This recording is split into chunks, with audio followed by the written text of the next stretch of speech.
writing is sort of that's my medium. I think I'm a better writer than I was when I started, which to me means fewer words, frankly, and the right words when I can find them. That's the hard part.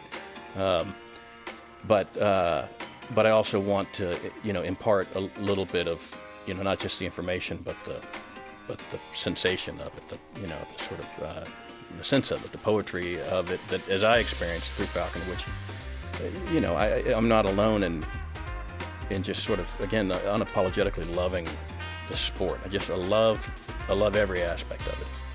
Hey, how's it going, everyone? Welcome back for another week of the Falconry Told podcast, brought to you in part by the makers of the most carefully engineered and reliable tracking system available, being Marshall Radio.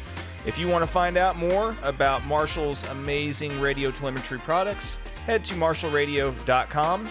And also by the Falconry Fund. And the Falconry Fund is a new nonprofit organization dedicated to support and protect the various arts and practices of falconry and the cultural and environmental assets that make it possible. The Falconry Fund seeks to become a vital and effective nonprofit charitable organization based in the United States to serve falconers on the North American continent and elsewhere so that this art and practice may be pursued without undue restriction and free from current or potential threats by incompatible human activity. For more information and to donate, head to falconryfund.org. And we're also brought to you in part by NorthGen Raptors, and they want you to know that whether you prefer those super fast, hot-off-the-glove pursuit-style flights that Goshawks offer, or those dive-bombing stoops that Falcons offer, they have your falconry bird needs covered. They've collected several different genetic lines with strong genetic diversity. So if you would like to put a deposit down on a bird, just hit them up at info@northgenfalcons.com. or just go to their website at northgenfalcons.com and find out more information on their breeding project. They'll be happy to hear from you. And I also wanted to take this opportunity on behalf of the Colsons again to remind everyone about the Baywing Database, which is the International Registry for Harris Hawks. It's modeled on registries for breeds of horses and dogs, and this repository for hawk pedigrees documents and legitimizes the Harris Hawk captive breeding program and preserves our falconry heritage. Every falconer and breeder working with Harris Hawks can participate, so if you want to discover your Harris Hawks ancestry or register it today, just head to baywingdatabase.com. And on this week's episode, I was really excited to be able to hang out with my buddy Matt Mullenix again and discuss different topics, including his new book, For Falconry Fundamentals. So let's just jump right in. Here we go. All right, yeah, we're doing our best Ron Burgundy here in in the Colson household, just hanging out. Matt Mullenix came down and is hanging out with us this afternoon, and figured it'd be another good opportunity to go ahead and play catch up since it was almost actually. I thought about this earlier today. It's about 2 years ago. Yeah. Almost to the day. It was probably right around this time that we did the last episode. A long 2 years. Yeah. Believe it or not, in the time frame of the podcast's existence so far, you're actually, I believe, only the second person that's done a repeat episode so far.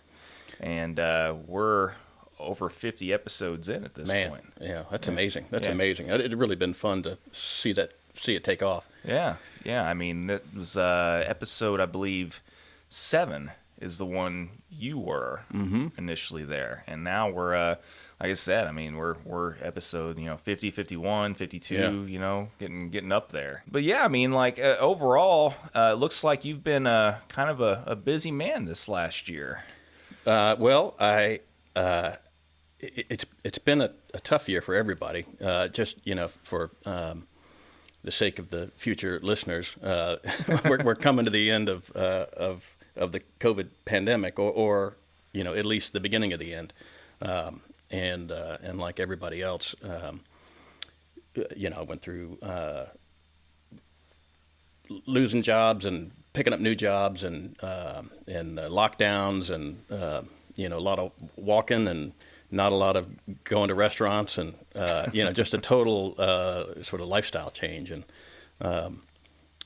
I took that about as far as I could go in the last couple of years. Literally and metaphorically too. I think I think of it as my COVID pivot, and maybe time to pivot back. I don't know, but it's been a fun year. Well, that's good. I mean, at least you I don't know, some majority of our population anyway has been able to make the most of the otherwise just completely crappy situation, of course, that right. We were all faced with. And it definitely turned my last year upside down, along with a lot of other people's, of course, and I had to alter a lot of plans, personally, and I mean, if nothing else, I mean, some people are able to, kind of go with the flow, sometimes rise above a little bit, sometimes release books and,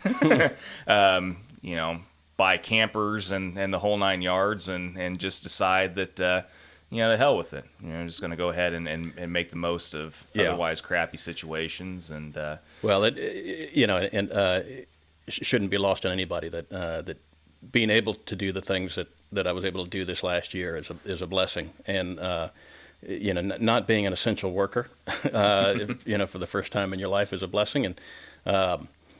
And so, if you feel for everybody whose life's changed for the worst, I really cannot say that mine has. But so like you say, so I took the opportunity to put the wheels in motion on something that we had talked about that 2 years ago at the end of our conversation. Yeah. Was there something else that you wanted to write about and think about, and there was. And having listened to the podcast from before, we got it pretty close to. Well, I must have thought about it more than I thought I was. Yeah. But the little birdie was right. There was something else in the works. There was something in the hopper. So when we, my office closed, and I just stayed on in the office by myself and for a while, and just gave me a lot of time to sit down and start writing it.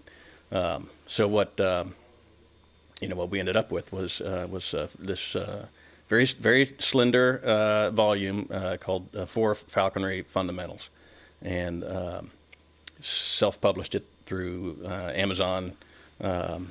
Kindle Direct Publishing is what they call it. And I had a good friend who is a professional book designer, and got her to do the layout for me. So we made it look nice. And the interior of the book is really just, my feeling about what's the absolute minimum that you need to be successful in falconry. And it's amazing that you would have to think about it that way, because falconry is just sort of naturally complex endeavor. It just spins off and spools away with you can go down any rabbit hole, literally and figuratively. But at the end of the day, no matter what type of falconry you're practicing, it's got some basics, and those basics would have been important to me to learn. And while they're basic to most falconers who read the book, I think people can appreciate that's you need to have that. So I wanted to write those down and have a copy available for people who call about about kestrels or about some other aspect of falconry that I might know something about. This kind of gives us a common language to talk about. Mm-hmm. Yeah, no, whenever you sent it to me, it was probably I think it was last maybe June or something like that, somewhere in that time frame. I read it one night, and it's kind of a little slow at work, and what kind of stuck out to me about the book was, that it was pretty concise and pretty clear cut, and a lot of the I guess you could call extra fat was basically just completely trimmed off. So you had just 42 or whatever pages of prime rib that were just just the thin layer of prime rib there that was just easy to digest for whoever wanted to read it. And I think that the people that are going to benefit most from the book are for sure going to be your apprentices, your novices, someone who's not been in the sport for very long, but also people that, for whatever reason, maybe they're just either in a slump or, I don't know, it could be any circumstance, but someone that can find themselves just in need of just a reminder of, how, it's not so much that everything can, I don't know, kind of get so convoluted or whatever with the practice of all this, but sometimes people just need to be reminded that, once you strip everything away, it really is, a few basic concepps, right? So right. I thought in that way it was pretty, it was pretty good. It was a good refresher, just to be reminded that, sometimes you can overthink things. Yeah. Well, we do that. I think as as falconers, we like the complexity on one level. I mean, that's part of the attraction of the sport, is that it's so diverse, and there's so many little avenues you can explore, and you sort of develop these expertises in various aspects of the sport, and you can lose sight. And I know I have myself from what sort of ties the whole sport together. What's basic to hawking off the fish with a golden eagle, it's also basic to catching a starling out the window with a kestrel, or catching a duck off a pond with a peregrine. In my view, there's no falconry so different that it escapes needing the fundamental considerations, which just to say prey base. So do you have enough game, essentially? And this, it sort of started with the questions, which is the same questions I would ask somebody who calls, and they've got a bird that's that's not catching game, or it's having trouble entering it, or they're just not connecting the dots on it, and you work yourself up into a sort of frantic state, thinking, well, I must have screwed it up in some way, and probably you didn't. Probably you're just missing a piece. And so prey base, and I ask, what are you hunting? Do you have enough of it? Do you know that it takes a lot of it? For just about any hawk to catch even one, you've got to have. So let's talk about that. Husbandry. Is there a problem with the husbandry? And it's not. We're going to talk about your mew and see if the angles are all correct, and if it's the right number of inches tall or whatever. And like I say, it's the flanges on the jess. It's never the width of the flange on the jess that keeps you from catching a rabbit. That is not a crucial part. It's the feet, it's the feathers, it's the food, and the furniture. Essentially, if you've got those 4 down, and we talk about that a little bit. Then you've got your husbandry taken care of, and one problem with any of those can keep you from catching game. So after that, you got recall, which from my perspective means not only can you get the hawk back, but can you put it where it needs to be? Does it understand the purpose of the falconry well enough to know what you're trying to do with it? And does it understand the routine? Does it understand what your role is? Does it understand what its role is? And so this concept of recall is, for me, pretty expansive. But it's a measure of how well the hawk knows its business. And they start out fresh, just like we all start out fresh. But there are things you can do to sort of clue them in as you get going. So that may be a problem. And finally, when you're tying everything together, this idea of slip management, which is essentially the mechanics of getting your hawk on the back of some quarry, and how does it go from your fist, to balling up something on the ground, and this is something that Tom Colson and Jennifer Colson and I have talked about for a long time, and Tom is in particular a master of this sort of mechanical thinking about. Or the physics of falconry. I mean, how high is the bird? How fast is the rabbit? How far away is it? How close is it's a cover? I remember, even being 15 or 16 years old and going hawking with Tom, and a bird would leave the tree, and Tom would say, "Yeah, he's got the angle on it. He's got the angle on it," and you could take that to the bank. That whatever it was that Tom was seeing with the hawk having the angle on it, it was a pretty sure bet that the rabbit was going to get caught.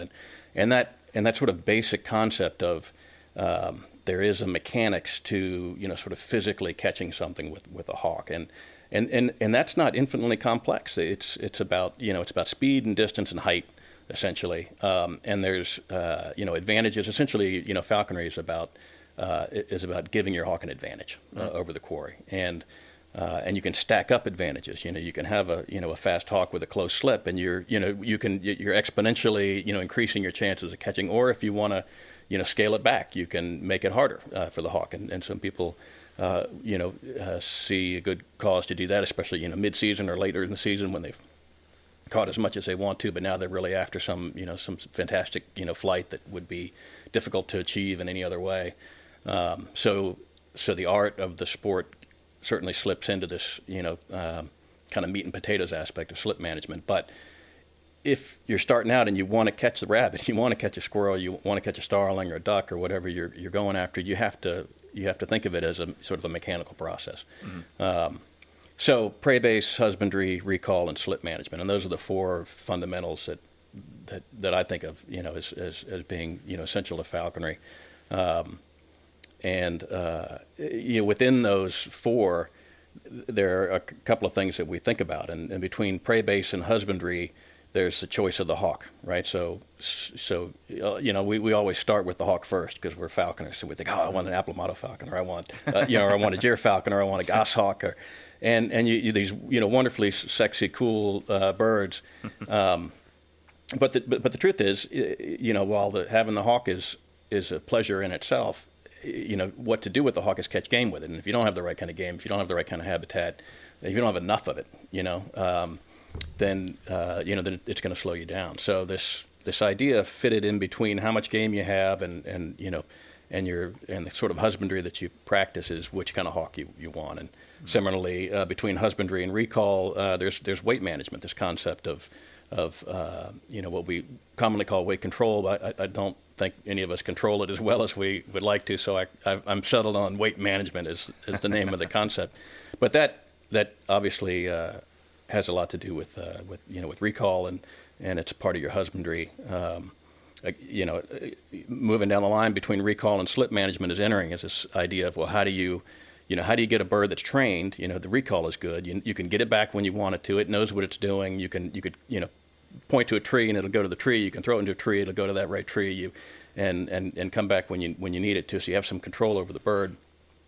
And now you're thinking about slip management. So right in there is entering, and entering is its own little subtopic. So we talk about that, and then finally, between slip management and prey base, where you're actually catching game, is how do you measure your success? And so we talk about that as falconers. We argue about it a lot as falconers.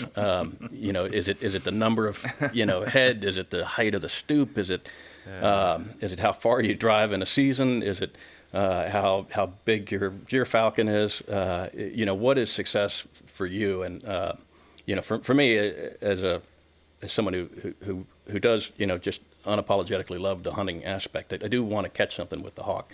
But catching X number of things, to me, after chasing that rabbit for a long time and trying to stack up as many as possible, I realize that there's other ways to think about it, and so in the book I talk a little bit about what I call an intended quarry per hunt as a measure of success, and the way that works is essentially you want to catch one thing every time you hunt on average.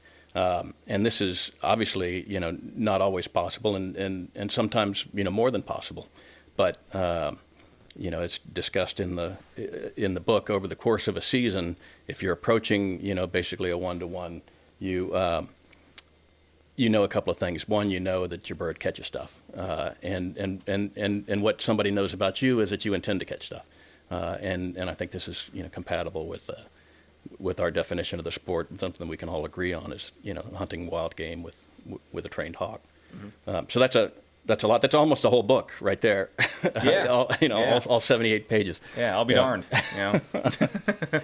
Yeah, it's funny how that works. You can come up with these concepts, put them all together, and lo and behold, you've got a short book afterwards. Yeah. It's funny. Yeah. It's interesting how that works.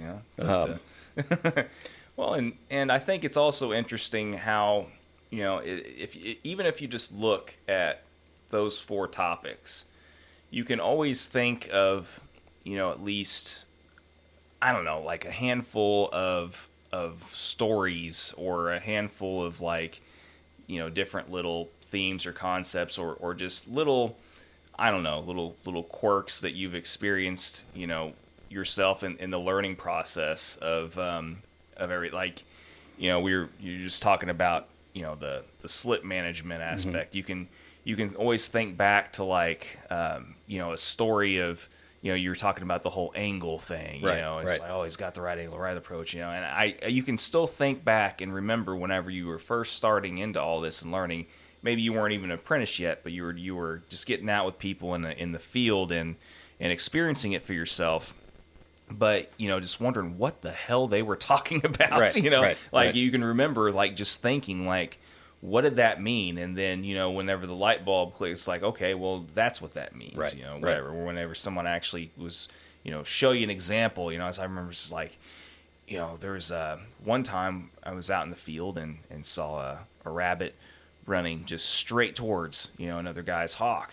And they were just like, oh, this ain't gonna work. This is not gonna. I'm just like, well, why not? It's running right. It's like it's a head-on thing. It's just not gonna. I'm like, well, why the hell isn't that gonna work? Right. And then right afterwards, the hawk dives down and then just totally whiffs. Yeah. I'm just like, okay, that's how. Right. Exactly. But, right. Exactly right. I mean, can you remember? I mean, I know it's been so long ago, but I mean, can you remember certain other instances of those type of things that that you can share? Sure. Well, so just being here at Tom and Jen's place, I have Tom stories, and I'm a short winger, by preference and passion, and even if I'm flying something with pointy wings, I'm trying to fly it like a hawk, essentially. So, so my perspective is always, pretty hands-on and admittedly, sort of non-technical. I mean, I like the sort of mechanical aspect of it, and being physically involved and sort of being in the moment as part of the team, which is all for me, sort of how you approach flying a short wing. And so I had this was many years ago. I had my one and only imprint Cooper's hawk, and I had some sort of modest success. I had caught some starlings out the window with it, and I had caught some pigeons at night under a warehouse roof with it. Some odds and ends that none of which was great falconry, but for me, with the first Cooper's hawk, I was pretty excited about it. But what I really wanted and had never done, was have that sort of classic short wing flight. You flush the bird off the fist, power it down, put it into cover and catch it, and something that's very familiar and common to many falconers. I was just at the point in my falconry where I hadn't even really seen it, frankly. With a short wing, an accipiter, and so I drove out to Louisiana from I guess I was in Florida at the time, and Tom offered, said, look, bring your bird out here, I'll give you a setup. And essentially what he was teaching me was slip management for this bird. Mm-hmm. And so we went out into the marsh, which is this wonderful, incredibly rich environment full of birds, rails and blackbirds and rabbits and sort of all manner of wonderful things, and had the Cooper's hawk, watched a bird get up at our feet, and hawk didn't go anywhere. Tom sort of chuckles, understands what's going on. We see the bird put in, and essentially Tom talks me through it. We get upwind of the bird right next to this sort of big chest high tussock of grass, and Tom sort of pantomimes pulling his arm back, and he says, like a baseball. You're throwing it like a baseball. We're going to walk in there. We're going to flush it. When it gets up, you throw it. And you could see, that I could see even the wheels turning in his head. He knew how this was going to go. The mechanics were already, in motion when he was telling me about it. It was about the speed of the slip, the direction of the slip, how much higher I was or my arm was going to be to the bird as it got out of the bush. How many feet or yards it had to go before it was either free or caught. And Tom basically just, not only, positioned me physically in the right place, but told me why. He said, well, you want to be a little bit upwind here. You want to, the bird, if it gets away, it's going to go to the next tussock, and we want that one to be set up in a way that we could get another reflush. Anyway, it was a crash course in one of the most, important concepts of falconry, of practical falconry, which is how do you catch the thing with the hawk. And sure enough, Tom walked in, flushed the bird, said throw, I threw. Caught the Cooper's hawk just zipped up off the fist, did a wing over, caught the bird, and I just peeked under there in all that grass and that crazy little Cooper's hawk eye looking at you, and I was like, well, I'll be damned, that worked, and that was the first time, and I was so appreciative. I'll never forget that story, and part of my the impetus of writing this book and writing anything else I write is to try to replicate that for somebody else, is to say, if I can break this down to you in some way, let's make it clear enough without actually being there for you, because none of us have a Tom Colson, or we got our sponsors, and beyond our sponsors we've got people who we know that are really good, and but by the way, I would recommend every listener, don't put yourself in a box, with one person, that great falconer he or she may be, expand your horizons and find people, out there to help you. Well, sure, because, as well as I do that, there's not very many falconers that are well-versed in every single species. Right. The majority of guys, have a lot of experience with a certain couple of species maybe, or whatever that may be. But, some guys just never had the desire to fly anything else. Some guys just never have been in situations where they've had anybody to show them how to fly anything else, whatever the circumstance may be. But there's very few falconers that have, just that whole gamut of variety. Can't think of very many at all. No, you can't. And it's really not necessary for anybody to reach that level of, total mastery.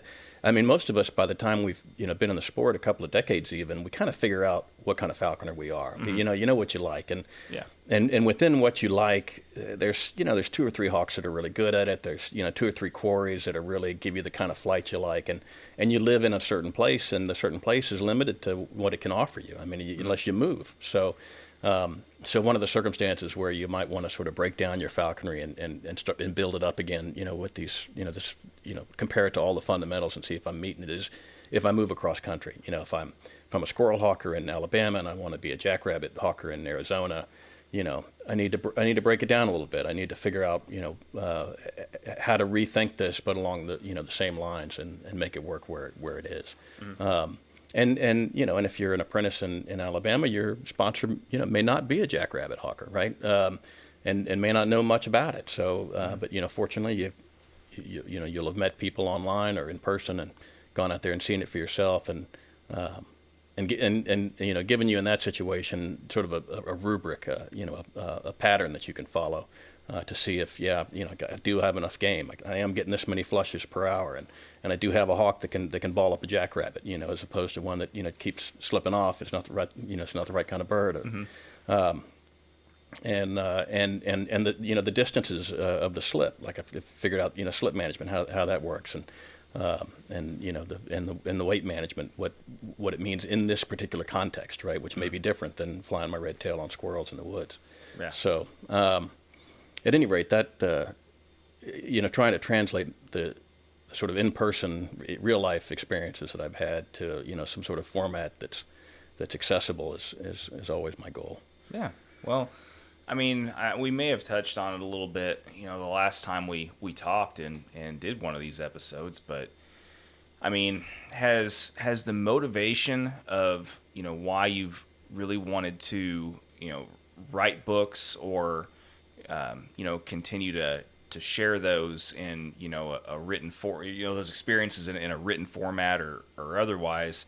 I mean, has that changed much, from whenever you started thinking about writing your first book compared to now, which is obviously several years later? Mm-hmm. I mean, are the motivations any different as you've gotten older, or had more experience in the sport? Or I mean, how's your mentality changed with that, if any?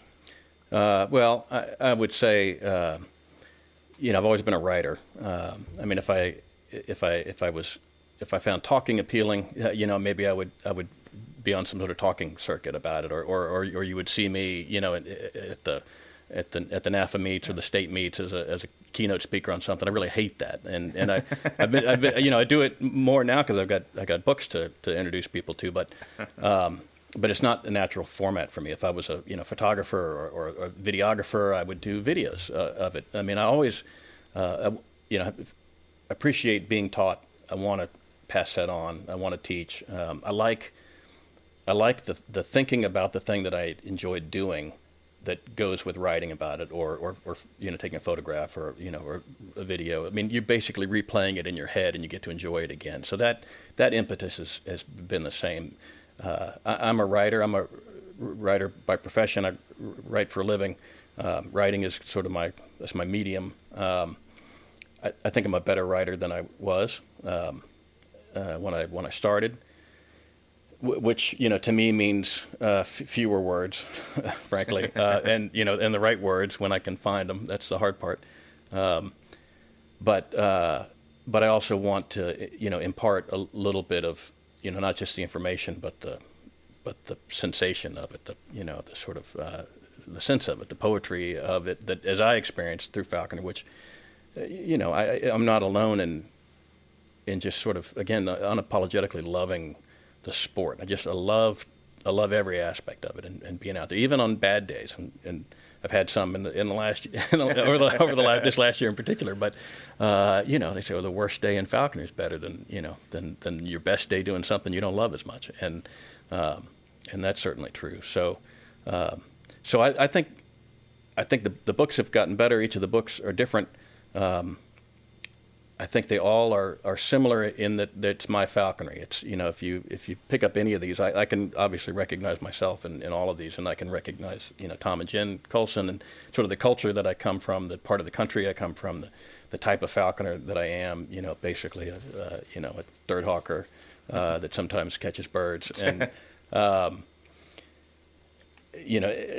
everything that I love is is reflected in these books. And if I write another one at some point, I hope it'll be some new angle, but the same the same universe Sure. that I'm in. So well, that's cool. Yeah, I mean it's writing is a craft, just like podcasting yes. or Right. videography or photography, just like you mentioned, and it only it only makes sense that you would get better with it the more you do it, especially over several years. Yeah. So, yeah. Well, the other thing too, and I turned 50 this year, and it's a little bit cliched, but you don't care as much about what people think. And there's something about and that could be at 30 or 40 or 60 or 70, but at some point you say, hey, look, now's the time where I don't give a damn. Yeah. Frankly, Yeah. my job is to do the best I can do, and to know what it is that I like, and to be genuine and to try to be helpful. But beyond that,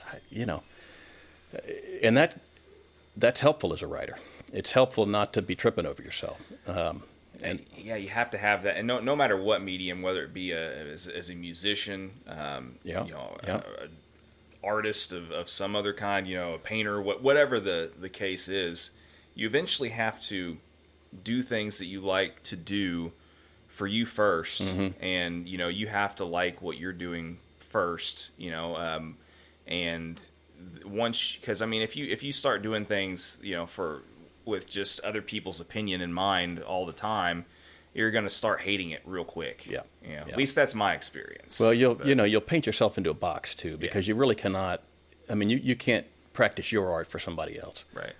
You know, there's the idea of, you know, don't you have an audience? Well, you do have an audience, and any kind of artist, you know, I think beyond expressing herself, she wants to have, you know, someone to see it or hear it or feel it, and that's natural, and I feel the same way. I want people to read this stuff, but I don't want to paint myself into a box. I can't know what everybody's going to like. You know, I can't know what everybody's going to approve of. I can't know what everybody's going to think is silly, you know, or overwrought. And now, thank God, I don't care.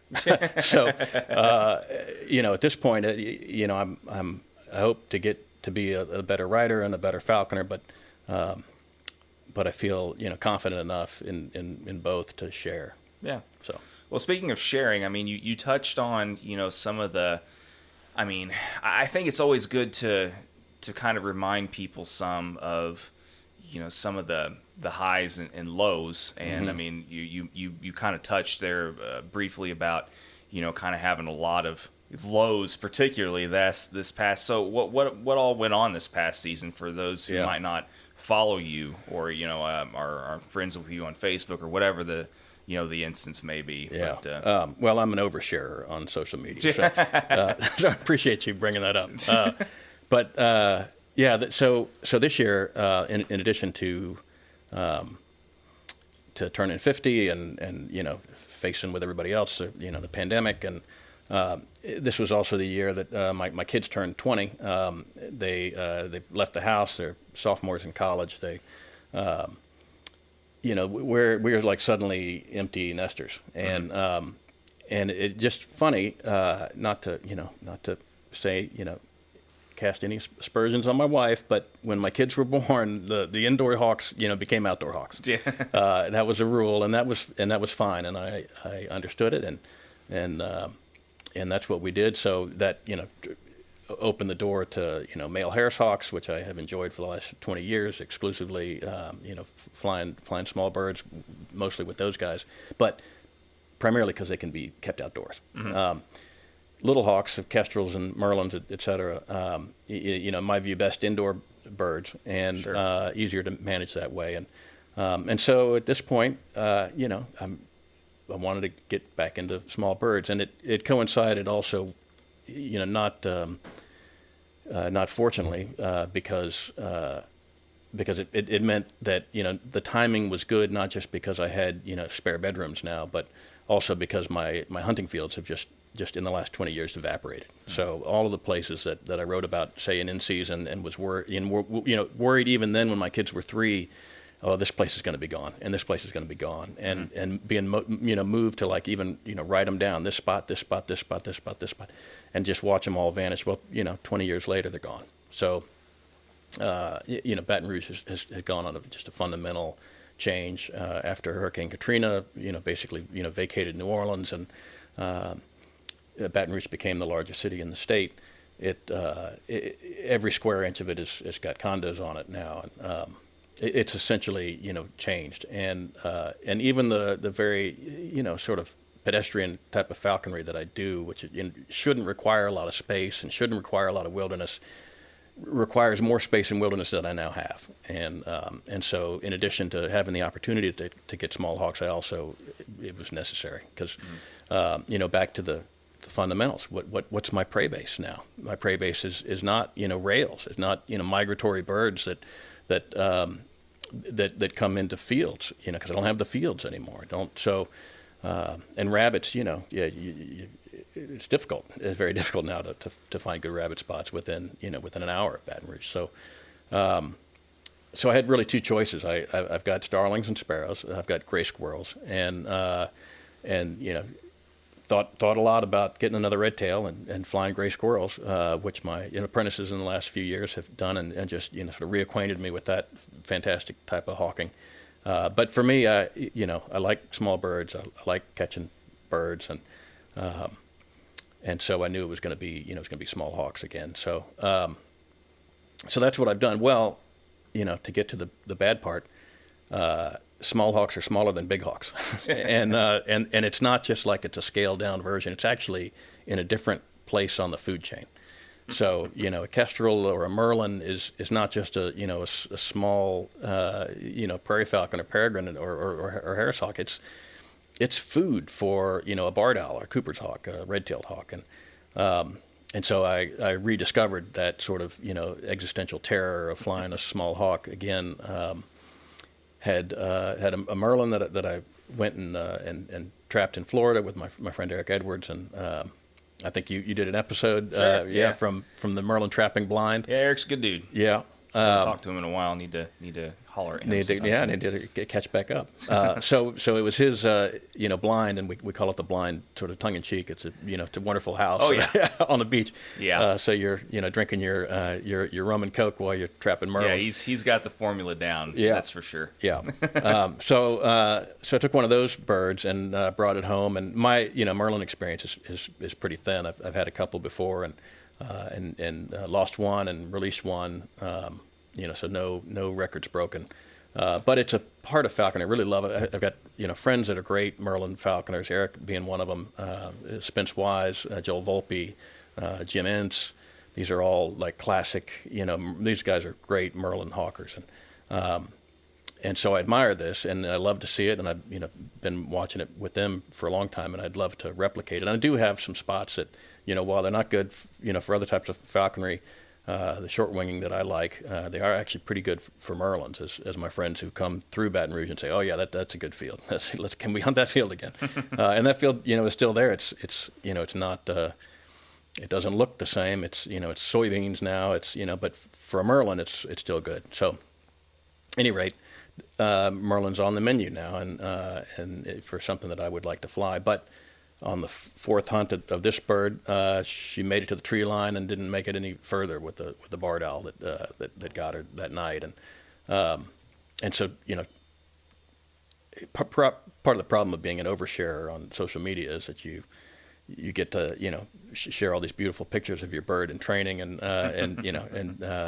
sort of express your hopes and dreams for the bird, and then bird gets eaten, so you got to figure out some way to share that too, because that's part of it. Yeah. So we did that, and then followed up with a kestrel that was trained and caught one bird and caught by a Cooper's hawk 2 days later. Yeah. So these are the sort of reintroductory experiences of the small hawks that have really sort of reopened my eyes to them. But I've got another kestrel now, and she's doing great and catching birds and is everything that I remembered I enjoyed of having a small hawk. But looking over my shoulder all the time in a way I never did with the bigger hawks. Sure. Yeah. Well, I mean, the two birds that you lost, I mean, that was only a couple months apart. Yeah. Yeah. I remember it was pretty close together. Yeah. But... So it was a 1-2. It was a 1-2 punch, and every falconer, it's been a while. If you fly, male harris hawks on birds, it's a very safe kind of falconry. I mean, they're really, it's close range. The hawk is basically, giving itself no trouble, in doing what it does, and so you can pretty much do it indefinitely without having any mishap, and I pretty much did. Sure. So you basically just enjoy the hunt, and you don't have to think about all the other things. And But I remembered pretty quickly, that when you're flying small hawks, there are 2 or 3 more things to think about. Yeah, just 2 or 3. Yeah. And while sort of kestrels on starlings, I say it's sort of almost ridiculously easy kind of falconry in some ways. The fact that the platform that you're using is very difficult. I mean, it's it's a tiny hawk, and with all that entails and implies. So at any rate, those were learning experiences. One of the things that's nice about that is that you rediscover how much you love falconry, and you rediscover that even the worst day won't crush it out of you. It just won't. You just get up and you're already, you try to figure out what did I do wrong? Try not to do that again. Yeah. What back it up a little bit, figure out, is my field big enough? Am I really, take myself back to the fundamentals. Am I hunting the right kind of quarry? Is there, what could I do to sort of control the situation a little bit better? And short of that, could I gotten there faster? Could I have done something, more myself to prevent it? when you realize that you can't, you've done everything you can do, well, you're either going to get out of it or you're going to get back into it. Sure. Yeah, no, I agree. And, I've found that just in the still relatively short time that I've been doing all this is that, it's almost pointless. It's kind of like,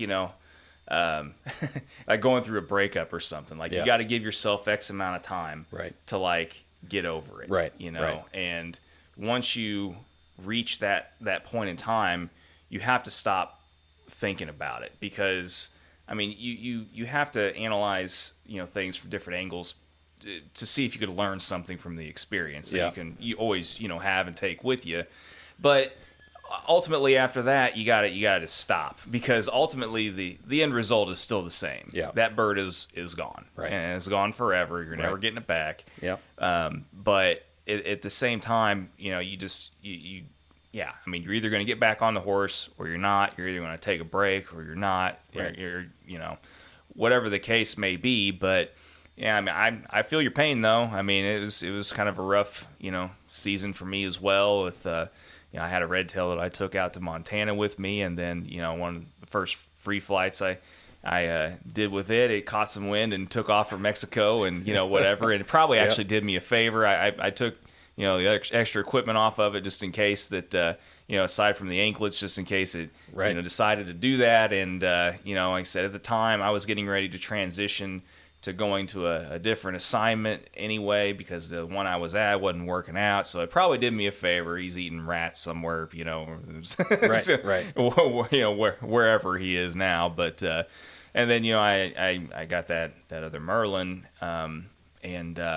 same kind of deal. It's almost the exact same scenario.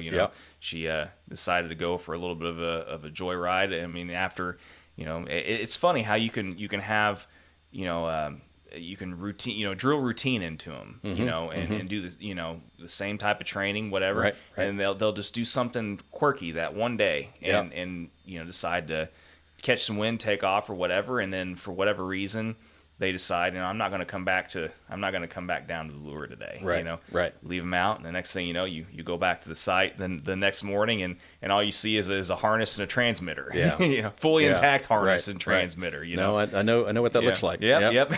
So I know what it looks like. So it's kind of funny. It's a kind of a eerily similar experiences this season, but I mean, as far as everything else goes, though, I mean, I'm glad that it's been productive for you, and in the other avenues. I mean, you've done you've been to about as many places this past year as I have. It looked like. So, well, that was the other sort of great and very different aspect of this falconry season for me was the travel. So and I attribute this to all the same reasons, turning 50, having some sort of, midlife, crisis of the most, of the most cliched type.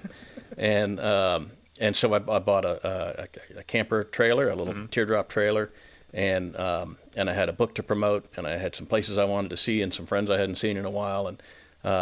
And so the first trip was 5,000 miles, and, just stopped anywhere anybody would let me stop. If they had any interest in a book, if I could talk them into a book, I would stop to get the photograph of them and and give them a book, and we just had a fantastic time. Brought the Harris Hawk before I put him up for breeding. Brought him with me and was able to to hunt along the way and see some great friends. Those photos are going to be the treasures for me for the rest of my life. There's no question. And learning that you can. You can practice falconry on the road, giving yourself a certain, sort of level of comfort with the camper trailer and just kind of sort of reinventing yourself as as an adventurer when you've been cooped up in your house with COVID lockdown for months, and so that's been fun. And I followed that up with a great trip to Arkansas to watch those guys hunt snipe. Just spectacularly beautiful and precise falconry. Really super impressive. Those guys in the Arkansas club. then down to Texas to watch them hunt squirrels with the bushy tail bash of the the Texas hawkers, and it just reminded me that falconry, if anything, has gotten more diverse and more robust in its diversity. Like squirrel hawking always used to be a thing, and we did it in high school, and we all felt like we were rebels. But now it's its own, sort of recognized sub-sport, and you can have a whole, mini meet about it. And it's just wonderful to see all of the little branches of falconry. So this, at the end of this month, the beginning of the next month, I'm going to go and hunt starlings with a friend of mine in North Texas, and we've got a couple other kestrels coming along, and we're going to have a for now. Yeah, right. Starling camp. Yeah, well, so we're all taking short slips and trying to keep the Cooper's hawks away until then, at least. Tell everybody, look, run to your bird, run to the bird. You can only catch one head of game leading up to that every day, just to minimize exposure. Right. Yeah, you want to minimize exposure. So we got some ammunition when we get up there. Yeah. But, it's tough. Gosh, I mean, we try to organizing that. Usually, you can start organizing plans for some kind of micro mini meet. In late January, early February, and by mid-March, the number of prospective people have dropped to a half or a quarter of what the original number was. It's just unfortunate. But. Yeah, there's definitely an attrition from several reasons, but the concept is great. I mean, falconry being so diverse and people being so, like Merlin guys have always been Merlin guys. As long as I've been in the sport and back through, E.B. Mitchell and further and further back, it seems like Merlin guys and gals have always been Merlin guys and gals. Their own little sort of self-recognized subset of falconry, and to a somewhat a lesser extent, the other birds are more generalized, and you could fly several. But now it seems to me that this idea that you can specialize in something and sort of be proud of that, and have a little through the internet probably, and through people writing books, and it being a lot easier now to write books, and just more content being available, YouTube channels. Mm-hmm. You can find your tribe, right, of the people who like what you like in falconry, and create a little subgroup. And I think that's great. Frankly, I think it's fantastic. Yeah. Yeah, no, it's awesome. Really stoked that you've put out something else for people to appreciate, enjoy, potentially mock. Bring it. I'm amazingly approachable and easy to reach to mock. So well, I mean, it's been good catching up, and this is probably as good a place as any just to go ahead and call it good for a bit and go hang out and enjoy some cold frosty beverages potentially. I don't know. Find something to get into. I mean, maybe New Orleans still has that. I don't know. Hoping so. All right. Yeah. Well, it's been great seeing you, and I'm glad that we could arrange to get together today. Yeah. Thank you so much. It's great to talk to you too. All right, and that wraps another episode of the Falconry Told podcast. Appreciate you all tuning in as always. And if you want to check out Matt's new book, 4 Falconry Fundamentals, you can get it at Amazon.